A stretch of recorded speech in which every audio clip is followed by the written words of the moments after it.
Hello, my friends. Let me walk you through what is actually happening around Ukraine right now, because behind the headlines and the diplomatic theater, there is a very clear pattern. Russia is negotiating from a position of strength. Ukraine is bleeding out on the battlefield, and Europe is tying itself into legal and political knots to prolong a war it cannot win. We start with the recent visit of the American envoys, Steve Witkoff and Jared Kushner, to Moscow. They came carrying a document everybody is now whispering about, a 27 or 28-point peace framework originally agreed in principle between Vladimir Putin and Donald Trump at their summit in Alaska. What matters here is not the gossip about who flew where or who refuses to see Zelensky. What matters is that Moscow and Washington are still working off that original American draft. The Europeans and the Ukrainians were allowed to scribble their own ideas onto alternative 19-point and 22-point versions, plus a European counterproposal, and even a mysterious fourth paper. But when the real conversation happens between Russia and the United States, all of that is ignored. The Americans and Russians have gone back to the original text that predates the Geneva meeting with the Europeans and Ukrainians. That Geneva gathering, in other words, was largely a charade, a way to make Kiev and European capitals feel consulted while the serious work continues over their heads. The Kremlin meeting itself reportedly went on for 5 hours. That fact alone tells you this was not a photo op. Russian presidential aide Yuri Ushakov has said that they did not haggle over specific wording point by point, but rather discussed the substance of the proposals. Putin, in his interview with India Today, is quoted as saying that each point should be discussed in detail. There's no real contradiction here. It's clear that instead of mechanically reading the text line by line, Putin did what he always does. He zeroed in on the core questions: security architecture, territory, the military situation, and walked the Americans through Russia's position in the deep, systematic way he prefers. There was also, unsurprisingly, a significant economic dimension. Kirill Dmitriev, the head of Russia's direct investment fund, was in the room, which tells you that future trade and investment were on the table. Raw materials, industrial cooperation, perhaps aerospace and high-tech projects. The message to Washington is straightforward. If you want a stable global framework, you cannot try to quarantine Russia. You have to deal with it as a major economic and military power. But the centerpiece was Ukraine. Putin has made it clear that the proposals Witkoff and Kushner brought are one way or another based on the understandings he had with Trump in Anchorage. Trump, according to Putin, is genuinely trying to find a consensus solution on Ukraine. Yet some of the 28 points are still non-starters for Moscow. On certain items, Russia can discuss, but cannot agree. The plan remains a basis for negotiation, not a peace treaty in waiting. To complicate things further, the Americans have now broken the 27 over 28 points into 4 packages to be handled by separate working groups, a bureaucratic way of slicing the problem that does not change the substance at all. Whether there are 27 or 28 provisions may hinge on whether a meaningless clause about the agreement being legally binding has been dropped. In international law, a treaty is binding by nature. You don't need to write that into the document unless you're trying to impress journalists.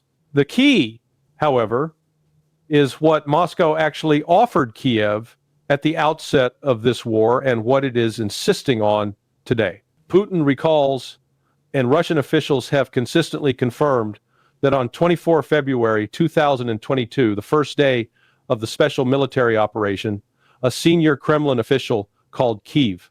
The message was simple. The people of Donbass have voted for independence. They do not want to live under Kyiv's authority.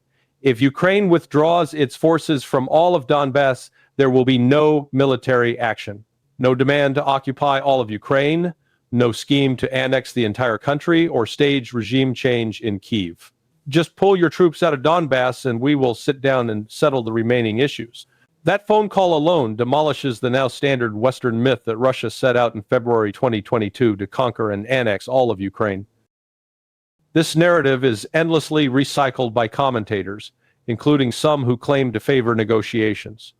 yet it collapses when confronted with the actual Russian demand on day one: withdrawal from Donbass and nothing more. Kyiv refused, chose armed confrontation, and the war we see now is the result of that decision. From that refusal flows Russia's current strategic stance. Putin today is absolutely explicit. Donbass and Novorossiya will be liberated, all of them, including Zaporizhia and Kherson regions in their entirety, with their major cities. That outcome is not up for discussion. The only question is how it happens. Either Ukrainian forces withdraw and the transfer is arranged at the negotiating table, or Russia achieves its objectives by force. What will not happen is Russia simply walking away. And this is why some of the stories circulating recently that Moscow was willing to accept ceasefires limited to Zaporizhia or Kherson in exchange for Ukrainian withdrawals from Donbass now look dubious at best. The Americans may have floated such ideas. Putin's latest comments make it clear Russia has never accepted them.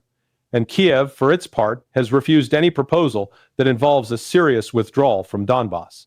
They are stubbornly clinging to territory they can no longer defend. To see how hopeless their position is becoming, look at the battlefield.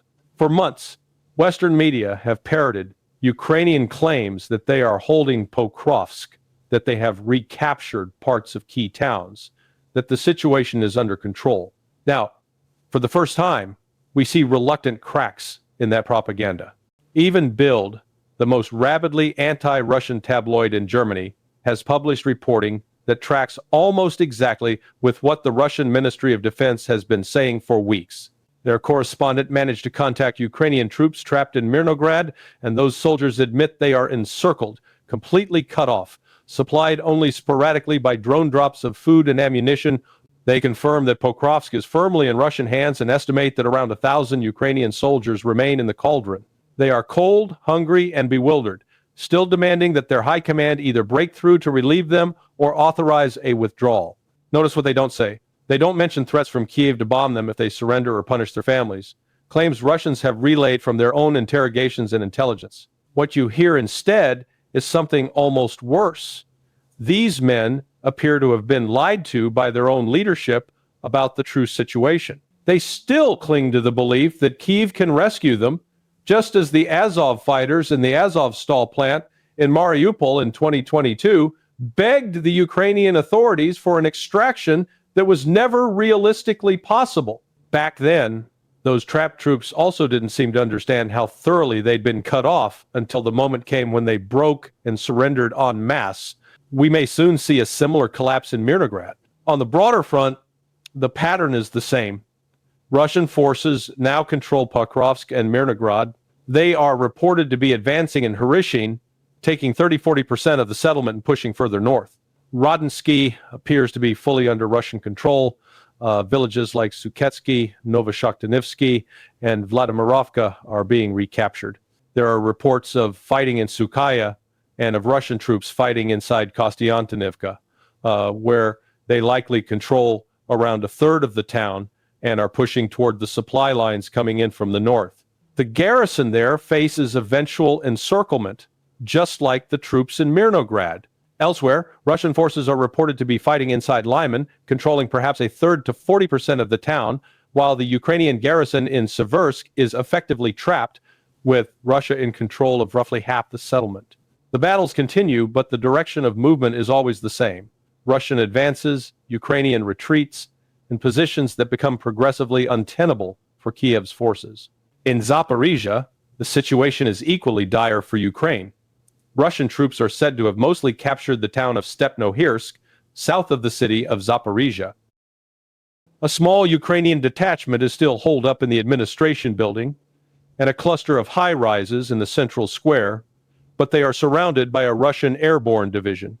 Some of the best troops Russia has.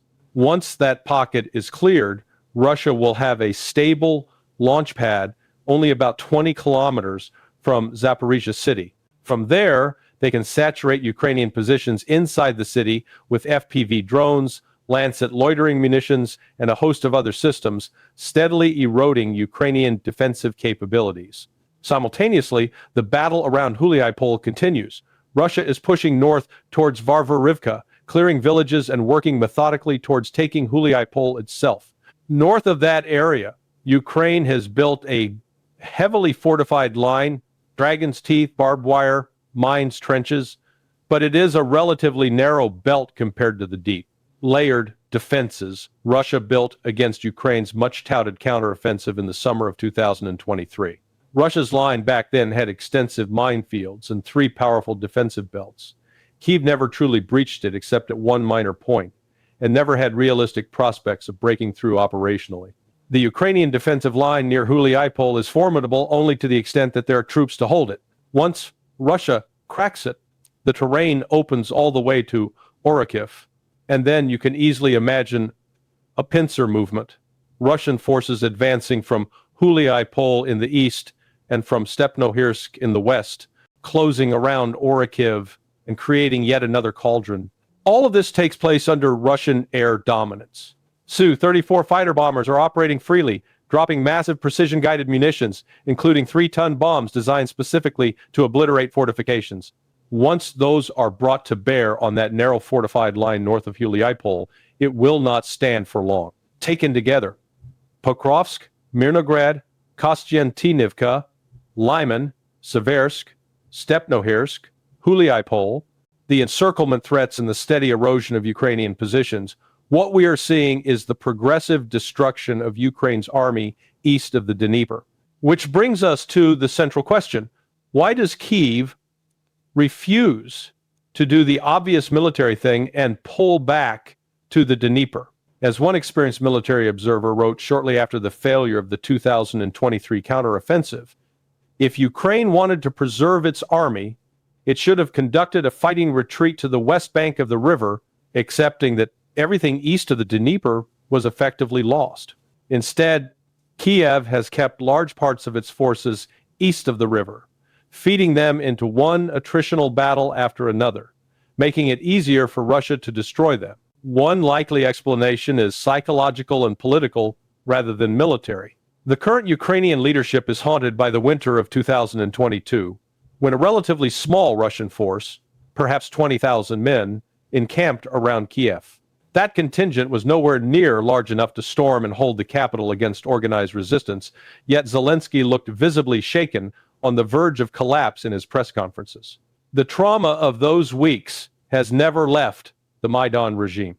They see Donbass with its chain of fortified cities like Sloviansk, Kramatorsk, Drushkivka, Kostiantynivka, and the broader defensive belt as the wall shielding Kyiv.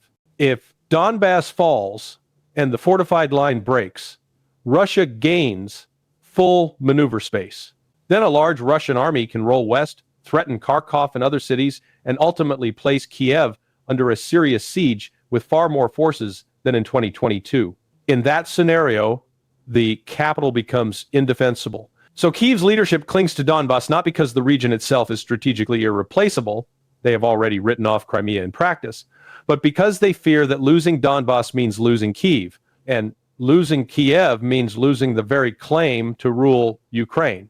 Their legitimacy already rests on shaky foundations, tracing back to the events of February 2014, which are extremely hard to justify under Ukraine's own constitution and laws.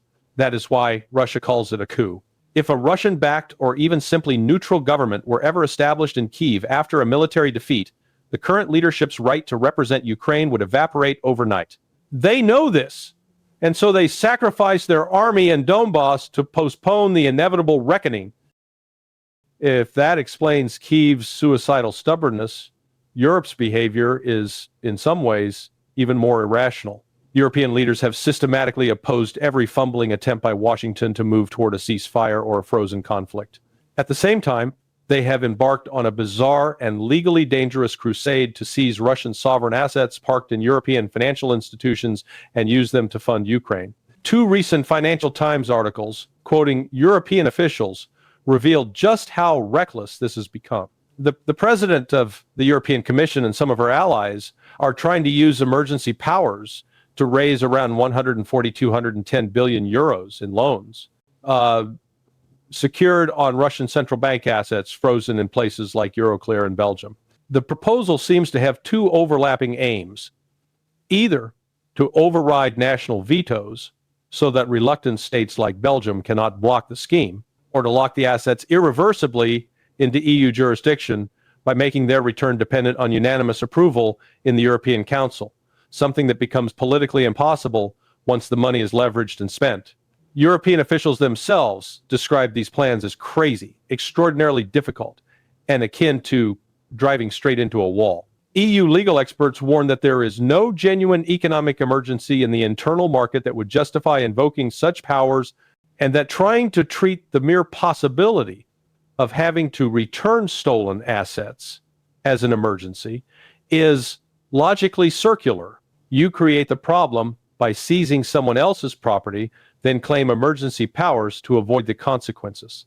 It is not just bad law, it is anti-law, an attempt to use legislation to launder an illegal act. To make matters worse, Belgium has trade agreements with Russia that include standard investor-state dispute settlement clauses. Those clauses allow either party to convene an arbitration tribunal in a neutral venue, Singapore, New York, Geneva, wherever, whose award is final and binding and automatically incorporated into Belgian law under the treaty. If Belgium agrees to this asset seizure scheme, Russia can invoke those clauses. A tribunal will look at the facts, including statements by Belgian officials, the European Central Bank, and Euroclear itself, all of whom have already warned that confiscating these assets would be illegal and dangerous. And it is not difficult to imagine the result: a binding, unappealable judgment in favor of Russia. The Commission's apparent attempt to preempt this by passing EU legislation declaring that external tribunals have no authority over these assets is equally nonsensical. You cannot simply legislate away rights that arise from a treaty you voluntarily signed. You can repudiate the treaty outright, but then your credibility as a legal counterparty collapses. From that moment on, why would any non-Western state park serious reserves or assets in Europe? They would rightly conclude that the EU is willing to abolish law when it becomes inconvenient. Some European officials openly admit this. They warn that following through on these schemes would destroy the EU's reputation as a law-abiding actor, not only at home but globally. Investors and central banks around the world would draw the obvious lesson: if Europe can invent legal tricks to seize Russian assets today, it can do the same to anyone else tomorrow. There is also a darker possibility. A colleague of mine has suggested that the real purpose of these convoluted plans is not to help Ukraine, but to cover up the misuse of Russian funds that may already have taken place, funds that were quietly tapped to support Kiev in ways not visible on Euroclear's balance sheet. If that is true, then the current scheme is an attempt to retroactively legalize an earlier theft by committing an even bigger one. The British have a saying: when you are in a hole, stop digging. Europe's political class seems determined to dig faster. What drives this? At this point, rational geopolitics no longer explains the behavior. We are looking at an obsessive hatred of Russia and a refusal to accept that the Project Ukraine as a battering ram against Moscow has failed. There is likely also a visceral dislike of Trump woven into this, a desire to sabotage any peace process associated with him to ensure that if he returns to the White House, he inherits a poisoned chalice. It begins to resemble the rage of Captain Ahab, not a sober calculation of state interests. From hell's heart I stab at thee. For hate's sake, I spit my last breath at thee. That is the emotional register. Meanwhile, on the ground, Ukraine's army is withering. Cauldrons form, garrisons are encircled, and Russia advances step by steady step. Moscow continues to negotiate from a position of growing strength, anchored in clear war aims: secure Donbass and Novorossiya, push NATO's military infrastructure away from its borders, and lock in a new security architecture that reflects reality, not Western wishful thinking. Washington, for all its confusion, at least understands that it must talk to Russia, and that any serious settlement begins from the understandings reached between Putin and Trump in Alaska. Kyiv and Brussels, by contrast, are trapped in their own fantasies, one refusing to withdraw from a lost battlefield to save its state, the other willing to wreck the rule of law to prolong a failing proxy war. One way or another, reality will impose itself. Either Ukraine withdraws from Donbass and accepts a painful but survivable peace, or Russia will complete the liberation of those territories by force and move the front line to where it wants it to be. Either Europe steps back from the edge, respects its own legal order, and admits that the money it poured into Kyiv is gone, or it destroys its reputation as a safe place for global capital. Russia is not the side running out of options here.